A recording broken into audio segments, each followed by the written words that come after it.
mission. I won't front, I'm just another man of tradition. I guess it's best to check inside of the Happy music. Friday, guys. Man, I'm getting pumped. I'm getting psyched, man. It's we're getting close. T-minus 2 weeks until one crazy weekend. We've got an unbelievable weekend packed with hanging out, good times, and just an awesome weekend for everyone that's come before. If this is your first time coming out for the weekend, you got a great time to look forward to. So if you're wondering what song that is, that's Don't Stop by Atmosphere, one of my favorite artists. And it's a dope song. Go check it out. You'll like it. I like it. So I figured I'd kick something off a little bit different this week. So excited about one crazy weekend coming up. Lots of good stuff happening. So much going on, and I'm just busy as could be getting things ready for the show, designing trophies and getting casino chips in and all kind of stuff, dealing with the hotel, all that good stuff, answering questions for people. Lots happening. So if you haven't pre-registered yet, get online and pre-register at letstalkdubs.com for one crazy weekend. If you were looking for a sign, whether you should go or not, this is your sign. So it's a great time. We're going to be doing, so Thursday, we're going from the 3rd to the 5th. The 3rd is Thursday. People roll into the hotel. We'll be set up downstairs, cars parked in the main parking lot. And Thursday's kind of a free day. Now there's 25% off the Punk Rock Museum with your wristband over there, with one crazy weekend wristband, and you just need one person in your group to make that happen. So what we're doing is whoever's got a registered car is getting a wristband, and then they get to park their car inside the secured space as well as they're entered in the car show. And there's a lot of people that are asking some questions like, well, I don't really have a show car. Really the $30 is that you park in the secured space and you're part of the show, whether you have a show car or not. You're just in the show area, and we get you your car secured, and you get preferred parking inside there. And once we get the parking space assigned, that's your space for the weekend. So looking forward to it. We've got a ton of vendors this year. Normally I only had 2 or 3 vendors, and this year I think we're pushing about 15 vendors. So that includes obviously us, Las Vegas Volkswagen Club, and the Wagon. So other than that, lots of people, lots of things coming out. And don't forget, this event is sponsored by Impy. So shout out to Impy for being our primary sponsor this year. Other sponsors we also have are Finley Volkswagen, Nevada Off-Road Buggy, Ross Wolf, Dan Volks, Spikes Vintage Restoration, The Wagon, Las Vegas Volkswagen Club, and of course, Let's Talk Dubs. And I don't want to forget Kingstown Shipping. Kingstown Shipping is the company that I used and Andy used to get our cars across. Now, our cars are currently sitting in Houston. They'll be picked up tomorrow, brought out, leaving Dallas on Sunday, and I should get them about Tuesday.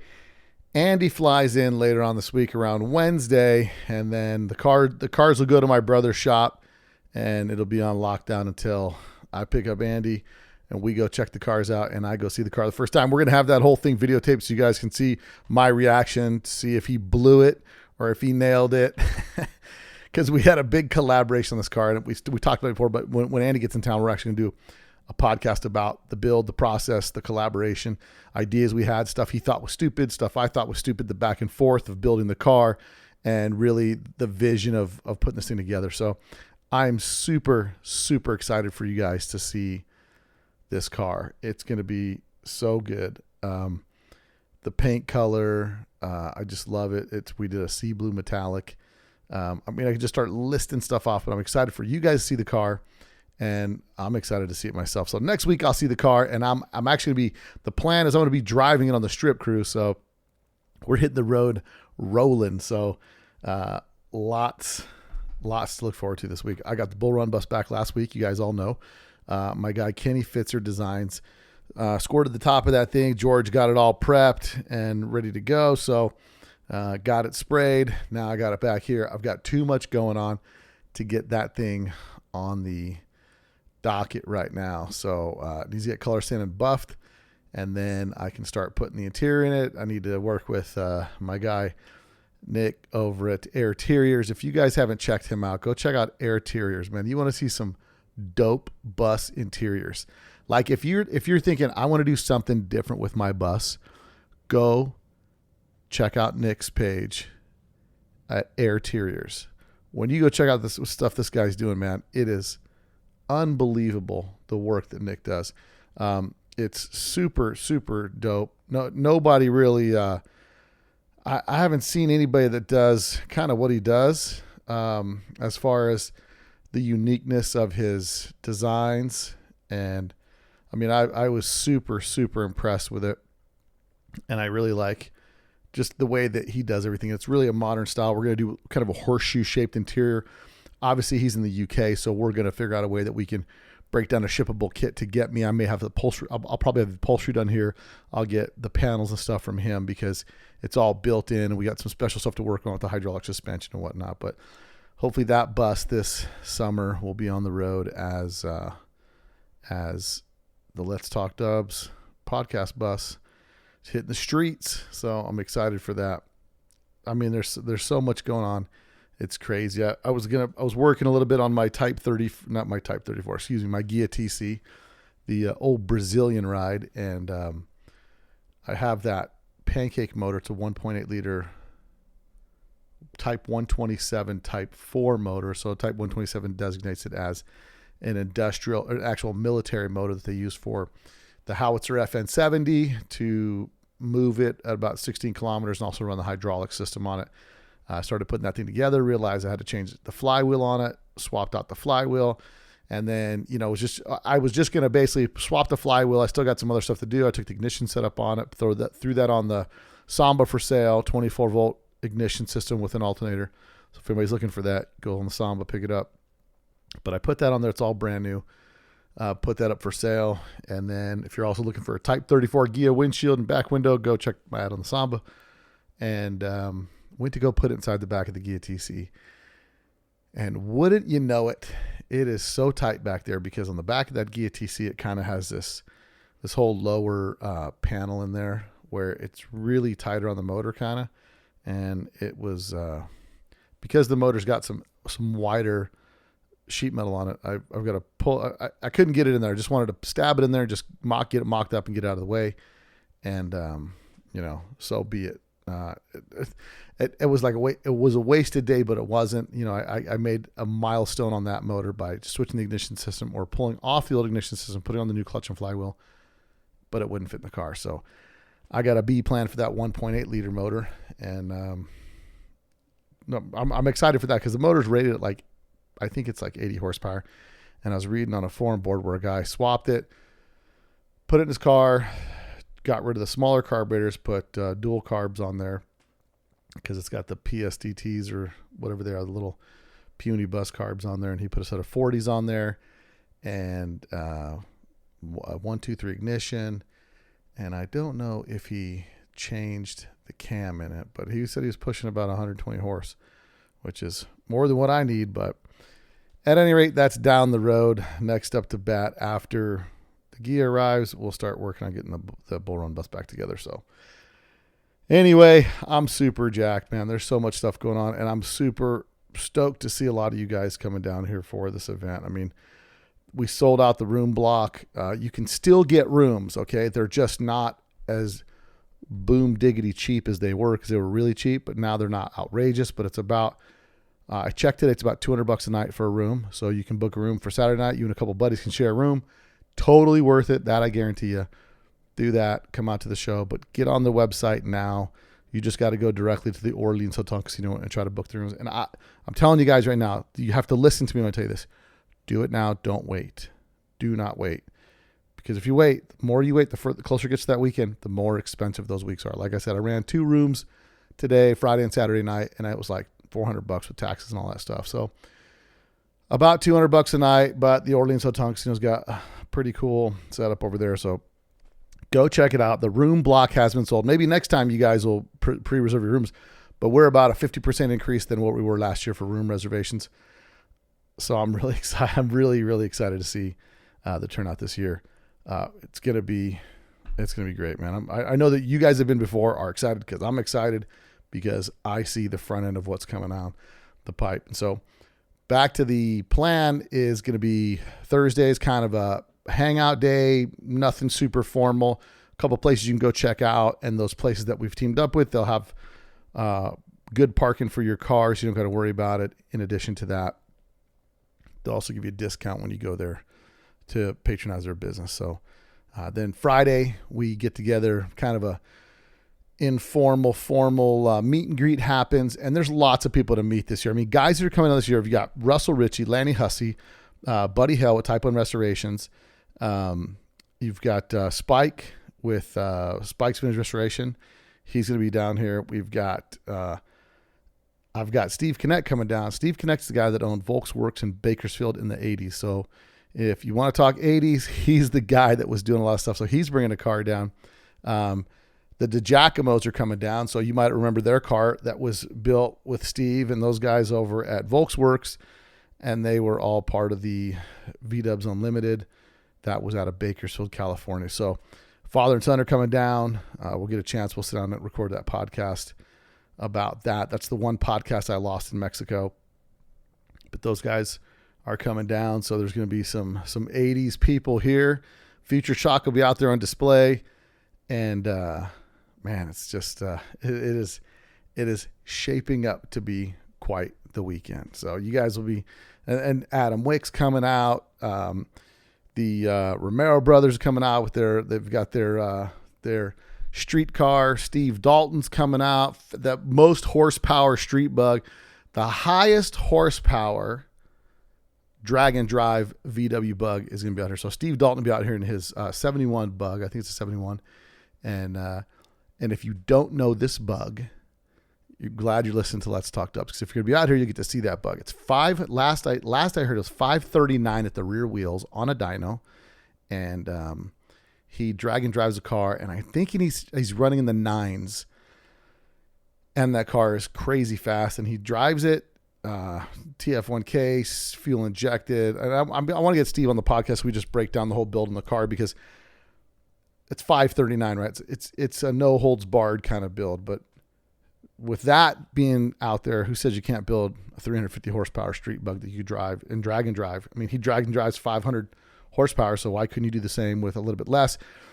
And the key is build it once, build it right the first time, and we'll kind of go down that path. And if I can't get, hopefully I can get Steve and Steve on here, both Steves. So Steve Weidman and Steve Dalton on the podcast. So looking forward to that. There's going to be so much stuff to see out here.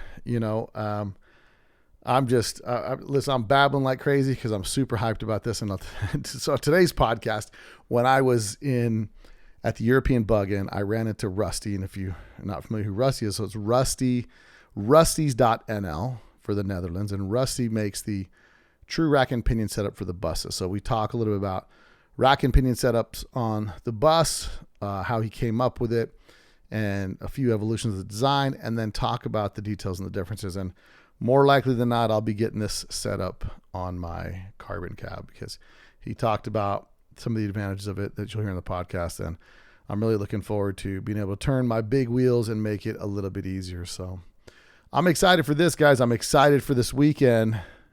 Let me see if there's some shots to give out. Shout out to Love This Pod. Guy on the Bike says, found Let's Talk Dubs podcast a few weeks ago, and I've enjoyed each episode. Great content, very informative. This podcast has inspired me to work on my 79 convertible Beetle that's been in storage for over 25 years, going full German look with lots of carbon fiber parts and turbo twists. Keep up the good work. And he says, thanks. I appreciate you. Guy on the Bike. Next time, throw your name in the response, and I'll be able to make sure that we get your name shot out here. But totally appreciate you guys. Up to 310 ratings now. I'd like to get to 500, man, by the end of this year. So if you guys haven't gone to Apple Podcasts and given us a review, go on there, give us a review, and let us let's make sure that we all are able to see Let's Talk Dubs get a ton of reviews, man. That's what I like. So also, shout out to Tanya Trevino for picking up some merch. Good looking out. Hopefully we'll see you at Let's Talk Dubs one crazy weekend. Appreciate you guys for supporting the podcast. If you want to support the podcast, go to letstalkdubs.com. Click on the store link, and you can pick up some sweatshirts, t-shirts, whatever you need. And I just got the poker chips in. Man, the poker chips are dope for this year. So we got plenty. Spike's got poker chips. George has got poker chips. I got poker chips. And we got more poker chips coming. So a lot of cool keepsakes, man. That's what we do. At least we fill you with a bunch of stuff to take home that's cool that you can get. So All right, guys. Well, looking at my Gucci, it's about that time. Let's get into it. We're talking steering boxes for buses. Let's get it light, right, and tight with Rusty's NL this week on Let's Talk Dubs. You probably don't know that there's a new Volkswagen out that doesn't look like a Volkswagen.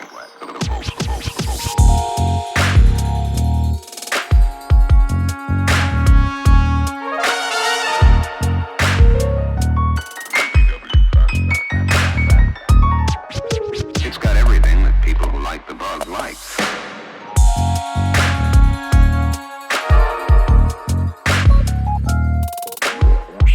if you happen to see a good-looking Volkswagen, don't panic.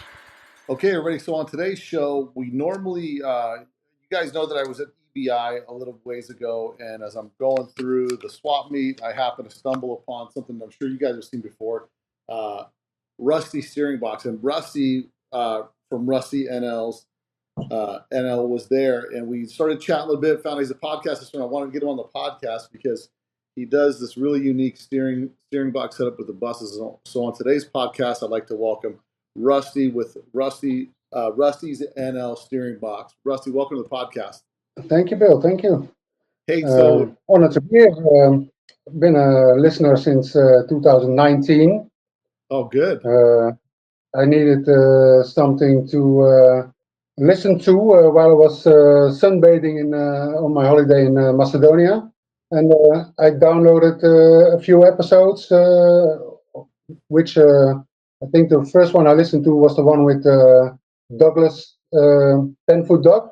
10-foot Doug. Yeah, I've met him in Holland a few times. He was coming over to do Hessisch or Bad Camberg, and then he did some shows like ABI and Spa, or no, not Spa, Boodle, a Dutch Volkswagen show. And well, he was on the podcast, and I thought, let's listen to that. So that was my first introduction to Let's Talk Dubs. Well, very cool. So you've been listening for a while, and when I happened to see you, I saw you there at EBI, and I saw your setup, and I've noticed your steering rack setup for sale. And I do want to talk about that, but the way we always start the podcast is, what's your VW story, and how did you get into Volkswagens? Yeah, I know the format. So yes, my VW story is, well, I've always liked those little funny cars, the Bugs. I was determined to get one as my first car. So at my 17th birthday, I had one sitting in front of my mother's house, and which I was ready to dive into and restore in the coming year. So I could, when I had my driver's license, I could drive it. So in Holland, we can start driving a car or take driving lessons. At that time, it was 18 years. So I had a year to fix it up, and I bought myself a nice red Beetle with a Testarossa kit on it, one of the fancy fiberglass things. Yeah. And I started diving into it and fixing it up, which ended up in buying two other Beetles and then finally ending up with a completely different one. But that was a start for me in the Volkswagens, really. And how did you, now eventually you start working your way into buses. When do you get your first VW bus? Because I mean, I would assume you're a bus guy since you do the bus rack and pin steering racks. Yeah, well, I wasn't really a bus guy up until 2003 when I bought my first one. Because when you have a family, a bug is not really that convenient. Right. A bus is bigger, and I like the buses because they are bigger and they have you can optionally build a bed into it and have a little bit of a camper or something you can sleep in after a party. Or it was my party cruiser back then. And with the family also, we did some nice road trips to the UK, to France, Belgium, Germany. So that's what I used it for in the beginning. But I bought my first bus when I in 2003, Mm-hmm. and my first plan was to have it ready for my wedding back then with my then wife to be. Uh, I ended up renting one for my marriage, and it was finished only 3 years after my marriage. 2009, it was finished, and then I started driving my first bus. Really, And so what? between 1994 and 2009, I was driving Beetles. And That now, when you was said, well, what made you start doing the mess with the steering? Did you first build a steering setup for a Beetle, or it was just for the bus? no. I didn't even build it for my own bus. I sold my own bus a couple of years ago. I think 6 years now already. But my brother owns a bus as well. My brother's in the hobby as well, just like yours. Yeah. And he bought. There were some guys here in Holland doing this conversion, but they were basically cutting in the chassis and using a T25 bevel box up front, Yeah. and then they had to cut the chassis, and then they would weld brackets, and uh, well, it wasn't. It was working, and it was. I think it was safe, but it wasn't pretty.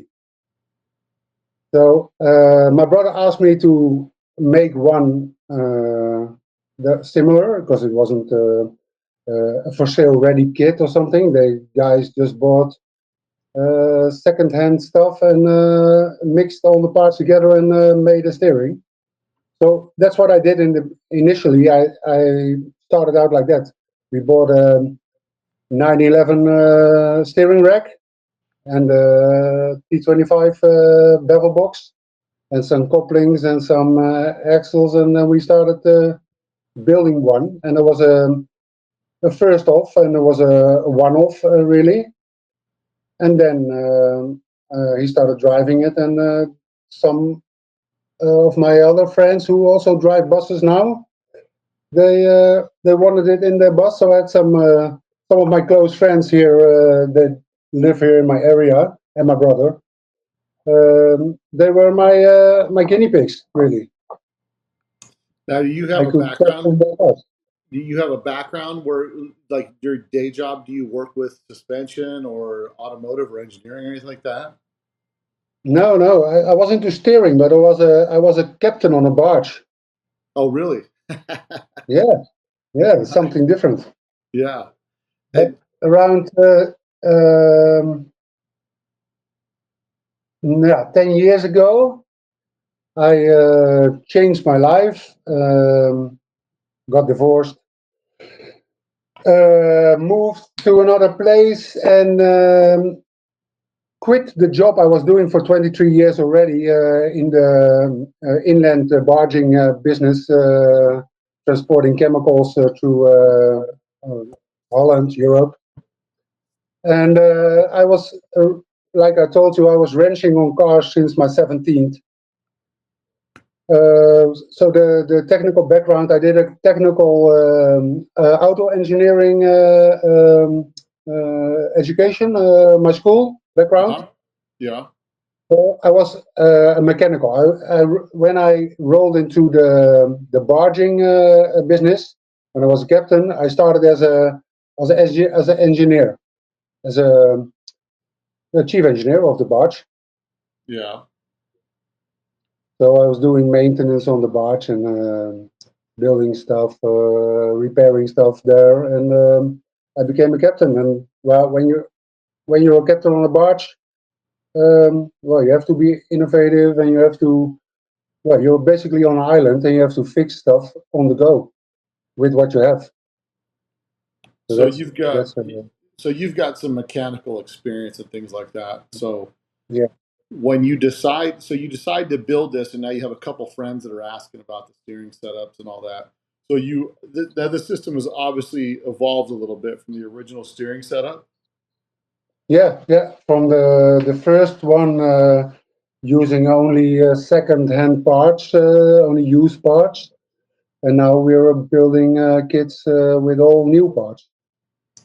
I Now, had this. what's interesting is the bracketry that you have on there with the centerpiece. You know, it's interesting because it makes natural sense. I've seen a lot of people do steering racks. Like you have CE does the steering. You know, they have the creative engineering has the steering, but they use a single sided rack, like it's just a rack gear, and they Yeah, try to mount it to what's existing. To where you did something that seemed pretty smart and common sense. You just made yourself a new bracket that goes between the frame rails that you see in the picture there, which I thought was pretty ingenious because usually most everybody else is trying to mount to something else. They're trying to mount it yeah, to the existing front beam or what have you. And this seems to be a pretty common sense setup that maybe nobody was thinking about the time, right? yeah. I think so. I think I was first in this. My goal was to try and build a kit initially only for the T1, and to build a kit that's bolt on with Right. no or as little as possible cutting or welding or drilling or stuff like that. People get some people don't like it to cut into your bus or to drill a hole or to basically fiddle with the chassis or something. So I Right. try to make something that bolts onto all the original holes or bolts or whatever is there, and not the original. Um, it doesn't that. I also use one of the holes in the chassis, which is there for I think for transport reasons in the factory. You know Right. the So it's hole that's near like a the where the brake hose goes in. yeah, like a shipping hose or a shipping mount. Yeah. I think that's what it's used for. There's nothing else I've seen what I can think of that it's used for. So I think that's what the hole was there for. So I used that one, and I used the upper rear bolt hole for the front beam. And Basically, use what's there and then make brackets to fit it. And then now, now for some of yeah, those guys that are listening and they're not sure, like explain to the listeners what's the difference with the rack and pinion versus the worm gear steering, like steering characteristics at least. well, you get a much more direct feel of when you move your steering wheel, your wheel is also moving directly. And with all the, even with a freshly rebuilt steering box with the warm wheel, it's kind of already heavy on its own. If you have one, if you take a freshly rebuilt steering box, the original one, it's Mm-hmm.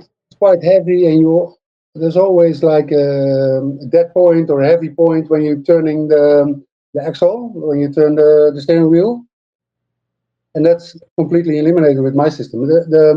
It's basically it's the same system that's in the T25 or in your daily car, really. Only this is mechanical and it's not power steering, but it's compared to the stock steering on a bus. My RST1 kit, it feels like you have power steering. It's so light and it's but um, how do you say this? In the ratio, in the gear ratio. Okay, so That's it's almost like a reduction box at your steering wheel.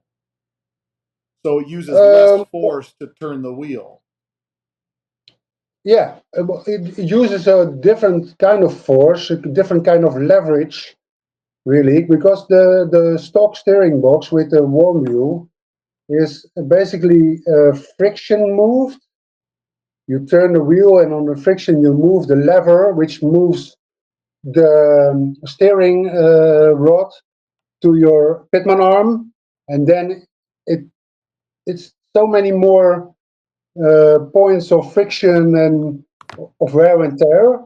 So when you have a worn out steering box, it's not just the steering box, it's the bearing on top, it's the bearings in the steering box, it's the worm wheel that's worn, it's the ball joints in between all the sticks that are moving the spindles, and it's the central steering bushing, which uh, is known to be a returning point of tension.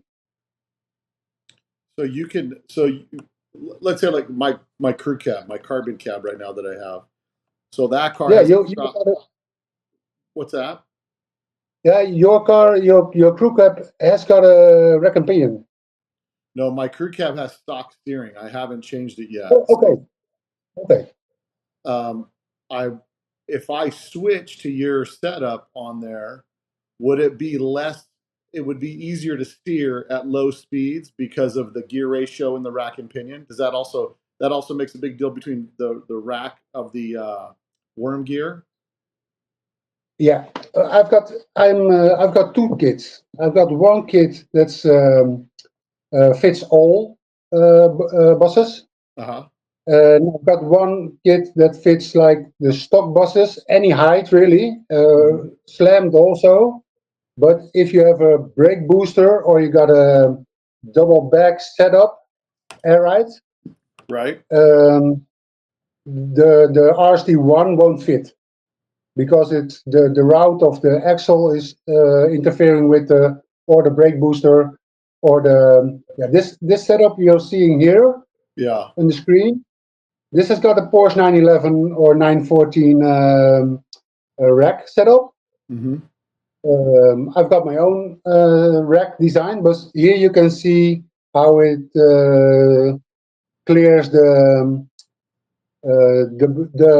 blues for the air ride. Yeah.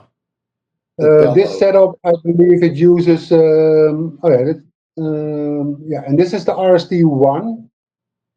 And this is the one, this one steers really light, but it's you can't use it if you have a brake booster or air ride setup with the So double bell.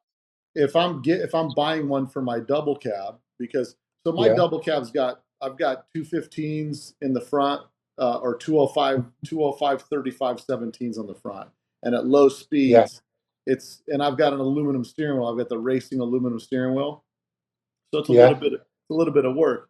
But if I switch to the rack and pinion setup, it's yeah.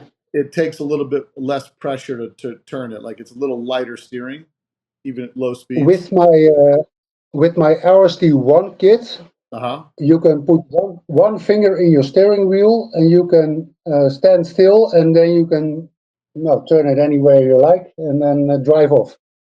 With the RST1 kit. Yeah, yeah. Because of the ratio in this rack of the rack and pinion, Yeah. it's so light. But it's because of the ratio. There's also something else that changes. That it's the number of rotations from left to right. Oh, so So a is it normal setup. less? No, it's more with this one. With the other one, with the RSTP kit, Mm-hmm. it's like stock. It's 2.8 rotations, 2.6, depending on your beam setup, and you can limit it by putting some limiters on there, some rings. So now So I have. with the RST1 kit, it's a really easy steer. It feels like power steering. With the RSTP Plus kit, that's with my own designed steering box in it, with my rack and pinion. It's much lighter than a stock steering box, Mm-hmm.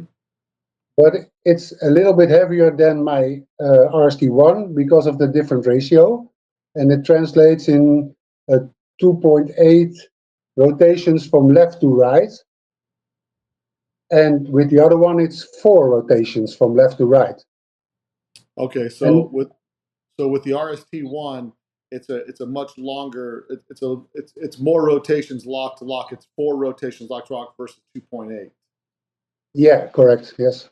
Okay, and the difference in sensitivity to the steering is It doesn't get like nervous or something. They both on the highway. They are a dream to drive. That you can literally have one hand on the steering wheel or 2 fingers, have a conversation with your co-pilot, and you're not as busy steering anymore. You're just driving the car, and the steering is not the main thing you're doing. You can, right. well, you can even enjoy the scenery. So if we're talking about, like, I wanted light, because I was driving my double cab this weekend, and I thought, man, if I had power assist on the steering, it would make it a lot nicer. But if I end up Yeah. switching to this rack and pinion setup, now do I have to change anything on my spindles? No, no. So It suits all buses, and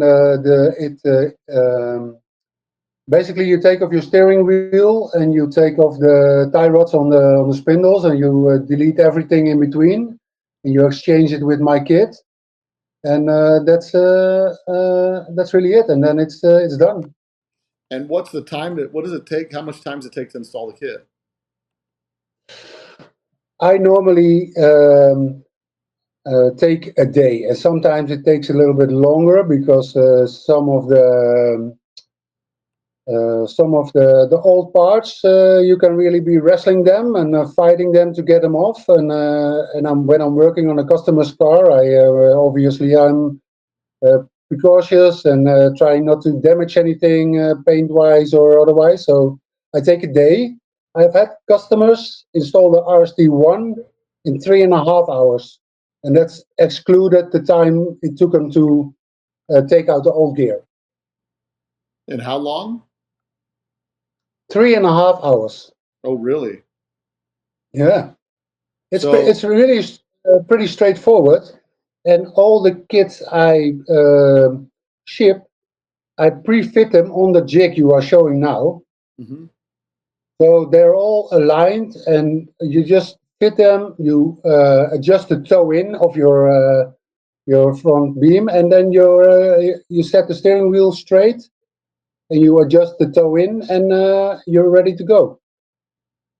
So if you're fairly mechanically inclined and you've got all new suspension pieces in the front and everything's going to come off, no rusted bolts, any of that stuff, probably half a day for an average installation on something like this.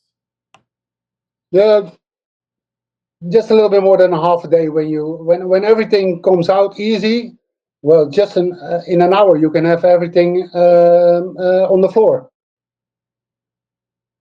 Yeah, So then if you add another 3 4 hours, then you'll be done. But normally with setting the toe in and doing a test drive and getting back in and maybe adjusting the steering wheel a little bit from just adjusting it, it takes a day. Just okay. take a day off, and you'll be fine. And everything bolts right in, no need to weld anything or that. Now with my RST1 kit and with my bay window kit, because we also have the kit for bay windows, Mm-hmm. all bay windows up to the Brazilian ones. They bolt in, and you don't have to cut anything. My RSTP Plus kit, that's the one with the nice aluminum CNC milled steering rack. Yeah. That one you have to cut a little bit in the area where your front, where the old steering box was mounted, Okay. just below. The frame head piece And there. I think, yeah, it's like half a square inch you have to cut out. Okay. But this is a massive difference and a huge improvement to the steering on this bus. I mean, Yeah, no should be, more. because if it's not an improvement, I think there's something wrong with your spindles or with something else in your suspension in the front. Right. I mean, And let's not forget, I get some cars in my shop that come here for the steering steering box transformation. And then when it's on the ramp and I take my tape measurement and the rear wheels are like 2 centimeters measured on the treads of the tires toe out, it's not going to be a good ride. Right. Everything needs to be set up straight. Yeah. So even the rear wheels. So when you set up, I mean, a lot of people don't understand when they lower their cars, they might throw the rear end out of alignment, and if they do that, Yeah, that's going to negatively impact the characteristic of the car as well. yeah. So it's going to improve the driving, guaranteed. I guarantee happiness, but you need to set up the rest of the car. You don't. It's a complete picture. It's all things are working together or against each other. So which kit? Let's say for my double cab, for me, I drive it a lot. What kit would you suggest for my double cab? I would personally suggest the RSTP Plus kit because it's not a slammed bus, is it? It's No, not on the ground. it's not on the ground, and I don't think I want to do that. I have flip spindles and an adjustable beam is what I have on it. Yeah, but you're running pretty big wheels. Yeah, the 8, 17s. 17? Yeah, okay. I think the RSTP. For the really slammed cars, I sometimes, if they're not on air right, I would advise this one because it's got a little bit more of ground clearance. My RSTP kits take off 29 millimeters compared to the stock one, but it's also moved 15 centimeters to the back, so 6 inches. Mm-hmm. That's why it it results in more ground clearance because the angle between your tires and your front bumper, it's not sticking out. This is the underside of my brother's bus. Yeah. And then I switched to rack and pinion, and it's going to be a much lighter steering, especially at a standstill. The ratio between with the rack and pinion, it's a much easier steering. It's a much easier steering. It's much more stable on the highway. It's more comfortable. Yeah, It's I like it. And like it's a and like any modern car, really. like a more like driving a modern car, not such a hassle. Yeah, because that's my biggest challenge now is that the more I drive my bus, the more I'm enjoying, driving it around as much as I can. The more the little things Yeah. become cumbersome. The steering wheel, the heavy drag when you're trying to park, and then also because and maybe explain to our listeners a little bit about the difference with non-rack and pinion and rack and pinion, the way that it's set up on a bus, that how your alignment changes as the wheels are turning, right? Your wheel angle is different. That's the reason for rack and pinion, wouldn't you say? Well, the reason is the power transfer from your steering wheel to your wheels. That changes because you are turning over one Like pinion on the steering rack. so the pinion to the So, steering rack, it makes it a lighter effort and more responsive. yes, it's much more direct because if you're turning the steering wheel and you're um, moving by friction, arm that's moving, another arm that's moving two other arms, which is pivoted on a center point. It's much more friction and much more loss of power, or you have to use more power to move the wheels in the end. Now, what I, makes I your think I think it's not all modern cars use rack and pinion steering, and that's not because of the warm wheel system being so great. yeah Every modern car uses the rack and pinion, so it's not a new thing. The rack and pinion is not new. It's just I made brackets and made it fit on the T1 and T2. And the advantage of doing that is just going to be the lighter steering, the loss of slop. I have a friend that just bought a bus from Brazil, and that steering wheel is all over the place. If you look at George's video this week where he test drove, they put a supercharger on our friend's double cab he got from Brazil, and that steering wheel is all over the place on the Brazilian buses. Now, have you found the Brazilian buses underneath to be a little bit different? Not when it's concerning not when it's concerning my steering kit. They're all pretty much the same. Some of them are pretty botched up, and some of the holes that are the hole I'm using, which I think is used for transportation in the factory. Sometimes they are welded up or non-existing or hidden somewhere, somewhere under bondo or layers of metal and stuff like that. The Brazilian buses can be, the repairs are done poorly most of the time. Yeah, a lot of the time. Yeah. There's no question about that. Now, what makes your steering kit different? Because some people might look at the one for creative engineering and then look at yours, and theirs has a single. What's the difference between theirs and yours as far as the way the rack and pinion works? Well, I just try to explain that with all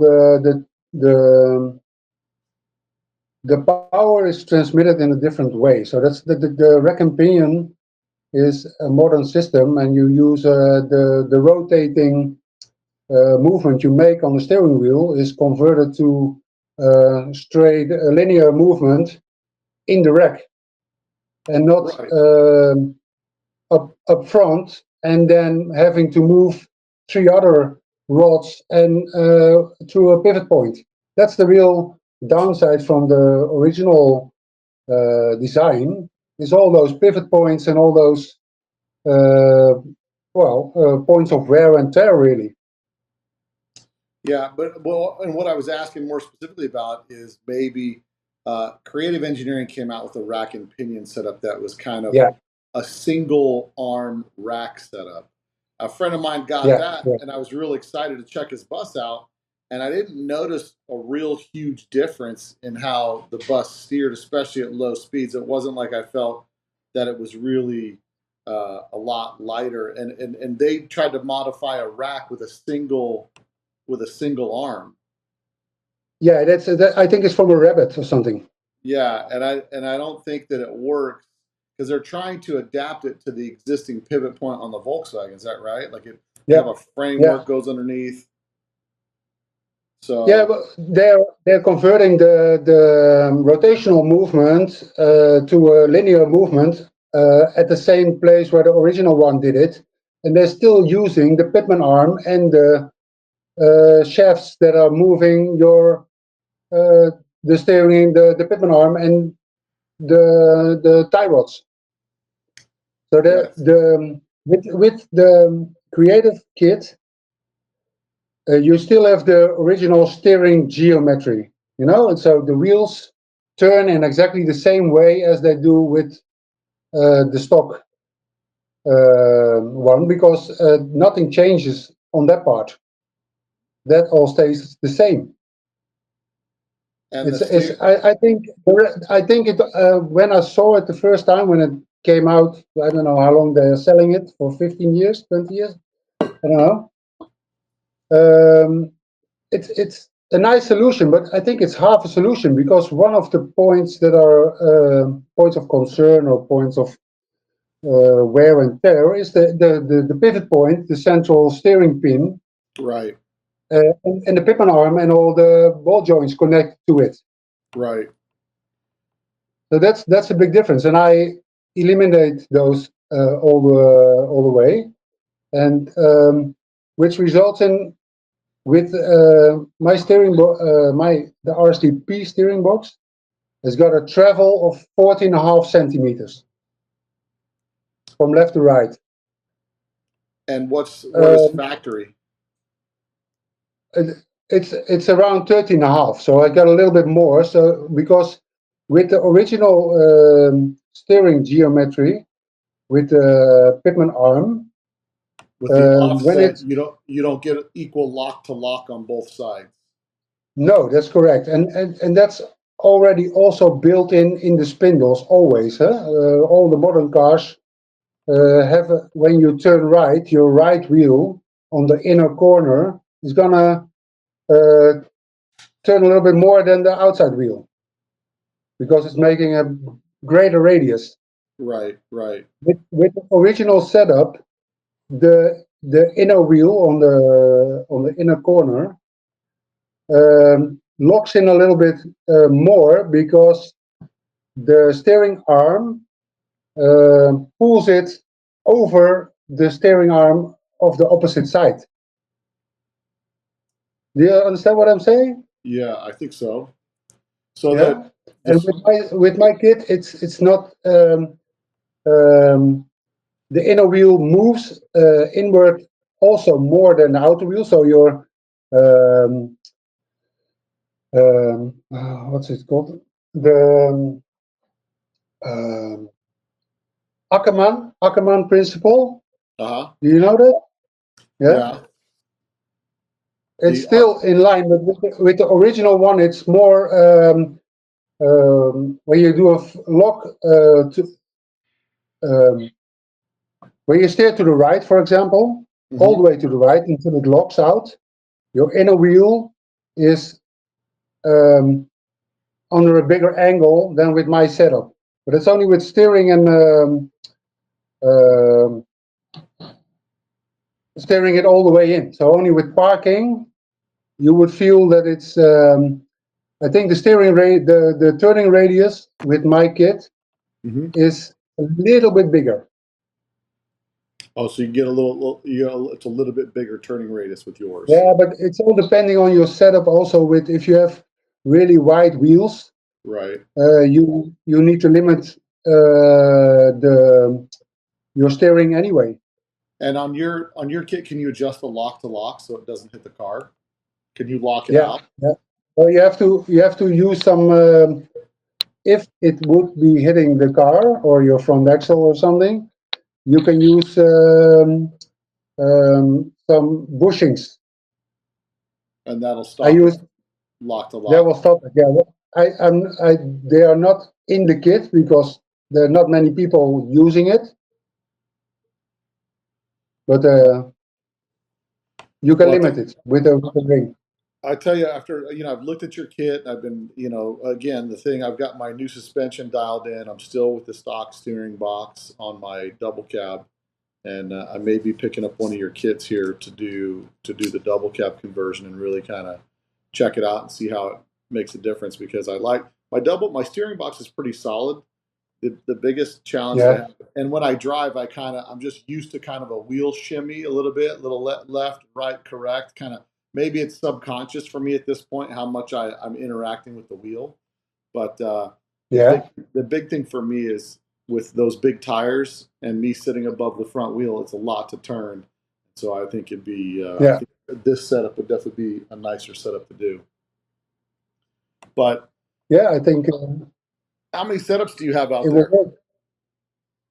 How many? How many kits? Yeah, how many kits do you have out there now? There's close to 100. Nice. And the kits you have ready to So ship? the kits I have ready to ship. Yeah. You mean in stock? Yes, in stock.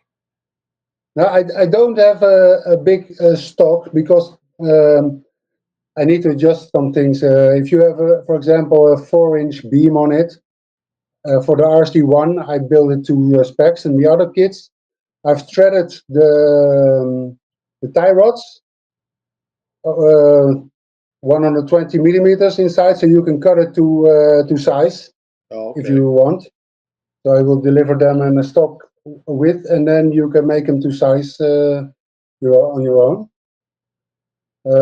I don't have many kits in stock. I had some before Spa, the last meeting. I had some in stock, but they flew out. I can't. I can't keep up. That's good. It's a good problem to have for sure. That's a good problem to have. I'm fully aware of that. Yes, Well, I'm happy to say I can't keep up.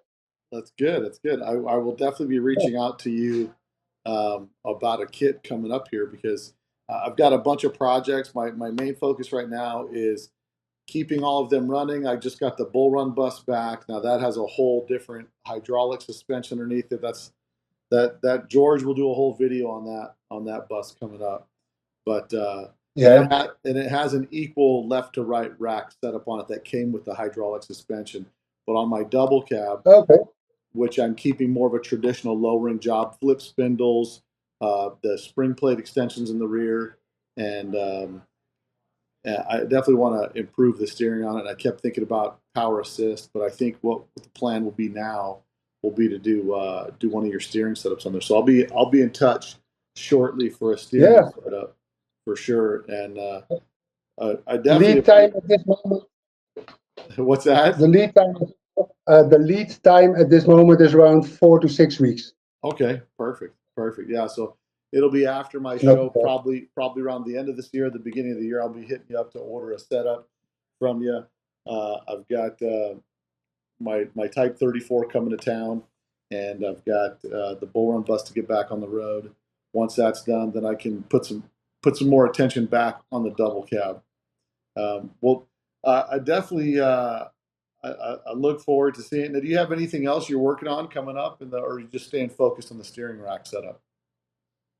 No, I'm just specializing on the steering rack. I used to have when I started my Volkswagen business. When I quit sailing the ship, Yeah. my job as captain. I started out as a restoration maintenance company, and now I'm only doing the steering. So I specialized in the steering Oh, nice. because there aren't many people specialized in steering. Yeah, no, there's not a lot of people are doing suspension, but you're kind of up to yourself on the steering. And I mean, I think there's definitely plenty of people that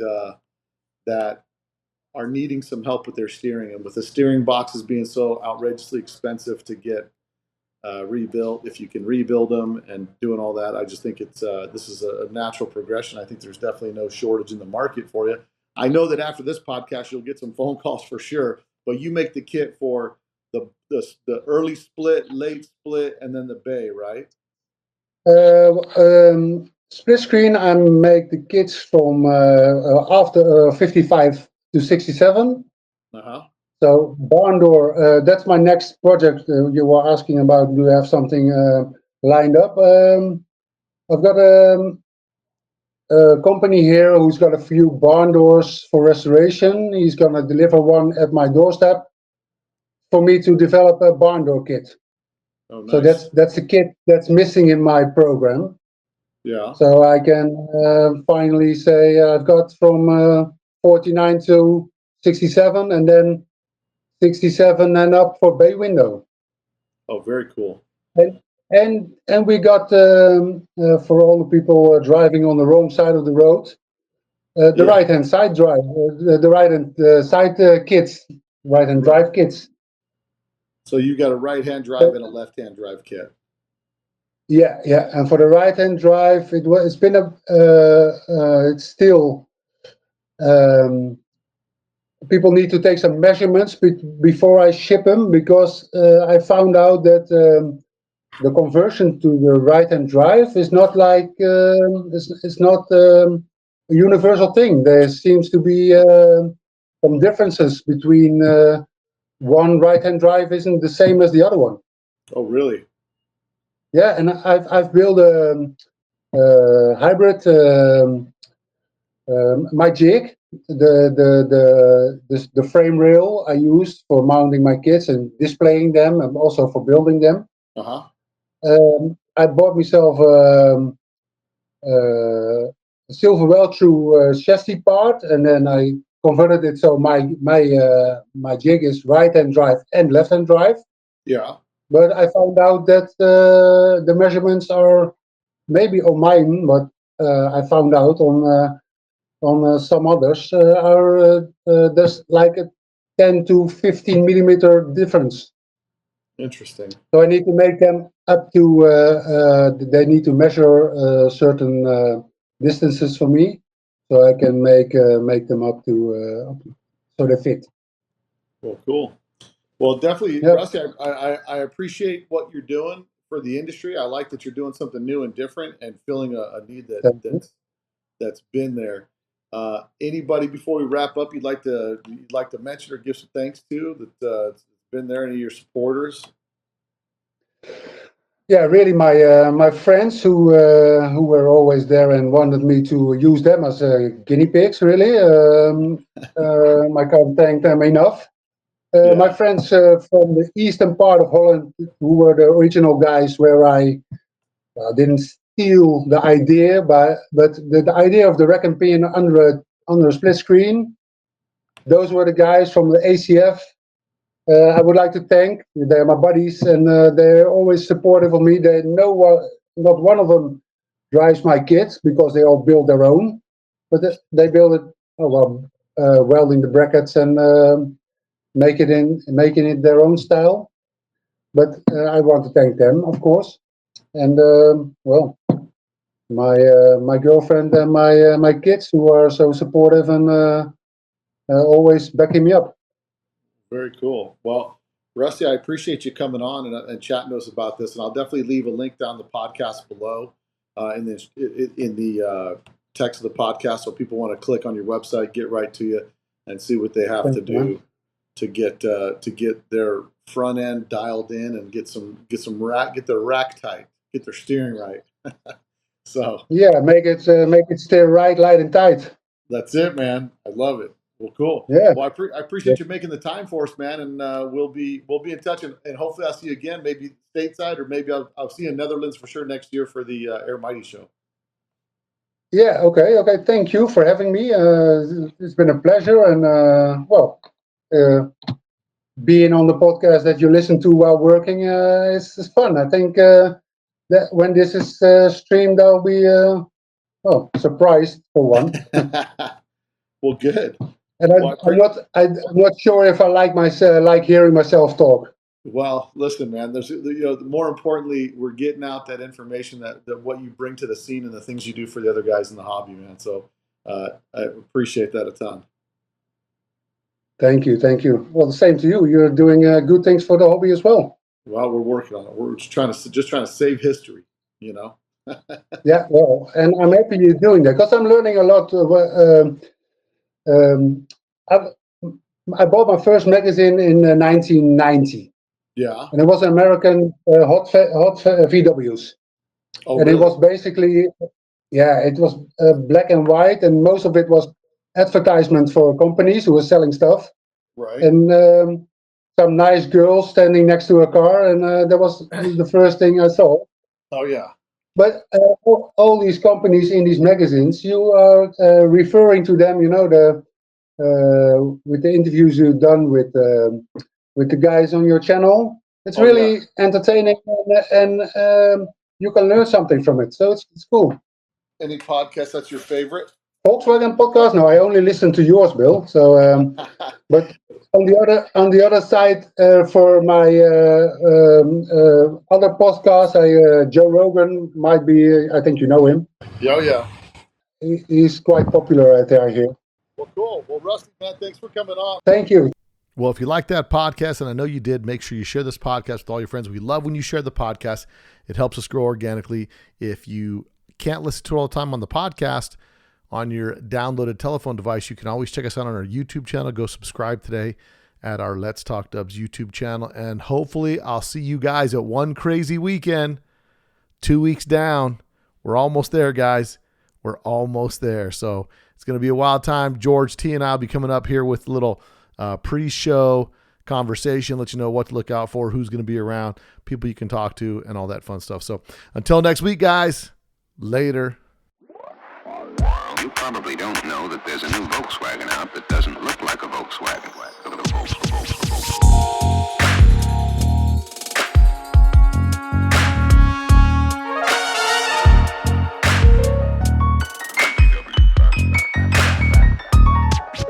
It's got everything that people who like the bug like.